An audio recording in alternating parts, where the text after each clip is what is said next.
शरद पवारांनी स्थानिक स्वराज्य संस्थांच्या निवडणुकीत आघाडी करण्याची मोकळीक आपल्या पदाधिकाऱ्यांना दिली। त्यामुळे अजित पवारांची राष्ट्रवादी एकत्र येणार अशी चर्चा सुरू झाली। चंदगड जतमध्ये त्याची झलकही पाहायला मिळाली आणि यावरूनच राज्याचे जलसंपदा मंत्री आणि भाजपचे नेते राधाकृष्ण विखे पाटलांनी थेट शरद पवारांवर टीका केली।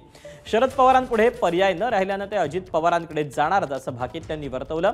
विखेंनी शरद पवारांवर केलेल्या टीकेला 3 पिढ्यांपासून विखे पवार सुरू असलेलं राजकीय वैर याची किनार असल्याचं बोललं जात आहे। आपल्या स्वतः पक्ष जर माणसंच राहिले नाहीये तर कोणाशी पर्याय केल्याशिवाय त्यांना दुसरा कोणता पर्याय असे त्यांचं पक्षाचं अस्तित्व संपुष्टात चाललेलं आहे। त्यांनी ते काळच वेळीच ओळखलेलं दिसतं मला वाटतं। राधाकृष्ण विखे पाटलांनी शरद पवारांवर केलेल्या टीकेला सुप्रिया सुळेंनी सौम्य भाषेत प्रत्युत्तर दिलं, तर माजी गृहमंत्री अनिल देशमुखांनी विखेंच्या नैतिकतेवरच प्रश्नचिन्ह उपस्थित केलं। राधाकृष्ण विखे पाटील यांची पात्रता तरी आहे का?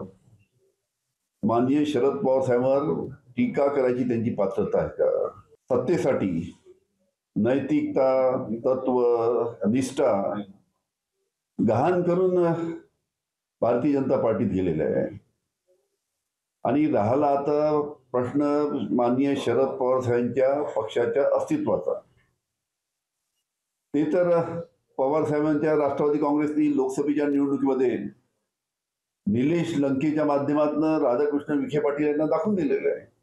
म्हणजे एक तर ते वयानी पदानी सगळ्यांनीच माझ्यापेक्षा मोठी आहेत आणि एका सशक्त लोकशाहीमध्ये प्रत्येकाला बोलायचा अधिकार आहे, पण एवढं असतानाही त्यांचं नाव घेऊन टीका करावं लागतं याचा अर्थ नाणं मार्केटमध्ये चालते। जर एवढंच नसतं तर बोलले पण कशाला असते। एबीपी माझा, उघडा डोळे बघा नीट।